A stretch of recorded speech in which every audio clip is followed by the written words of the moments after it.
বিকেলবেলা coaching centre থেকে বাসায় ফিরছিল আলিফ। শীতের বাতাসে কাঁপছিল শরীর। রাস্তার দুপাশে সারি সারি শীতের পিঠার দোকান। ভাপ ওঠা পিঠার গন্ধে মনটা হঠাৎ করে শিশুর মতো চেয়ে বসল। মানুষ দাঁড়িয়ে দাঁড়িয়ে শীতের পিঠা খাচ্ছে, হাসছে, গল্প করছে, আর আলিফ শুধু দূর থেকে তাকিয়ে থাকে। ইচ্ছে থাকলেও তার কাছে তো 1 টাকাও নেই।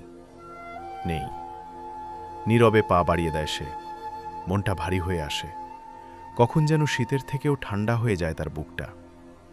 সন্ধ্যায় বাসায় ফিরে পড়ার টেবিলে বসে আলিফ চুপচাপ বই খুলে রাখে। তারপর হঠাৎ করে বলে, আম্মু, এবার অনেক শীত পড়েছে, শীতের পিঠা বানাবে না? আম্মু কিছুক্ষণ চুপ করে থাকে। চুপ থাকা মানুষগুলোর সবচেয়ে বেশি কষ্ট লুকানো থাকে। ধীরে ধীরে বলে, না রে বাবা, এবার আর হয়তো বানানো হবে না। সবকিছুরই দাম খুব বেড়ে গেছে, পিঠার কথা ভাবার মতো সামর্থ্য নেই।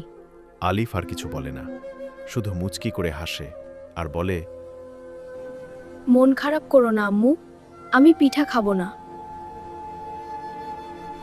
এইভাবেই মধ্যবিত্ত পরিবারের ছোট ছোট ছেলেগুলো বাস্তবতার কাছে কখন যে বড় হয়ে যায় তা ওরা নিজেরাও টের পায় না।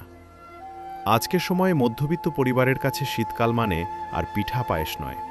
শীতকাল মানে কষ্টের দিন গোনা, খরচ বাঁচানোর হিসাব, আর নীরবে মনের ইচ্ছেগুলো চাপা দেওয়া। হয়তো বড়জোর রাস্তার মোড় থেকে 10 টাকা দিয়ে একটা পিঠা খেয়ে সন্ধ্যায় বাসায় ফেরা, তারপর আবার বই খুলে বসা।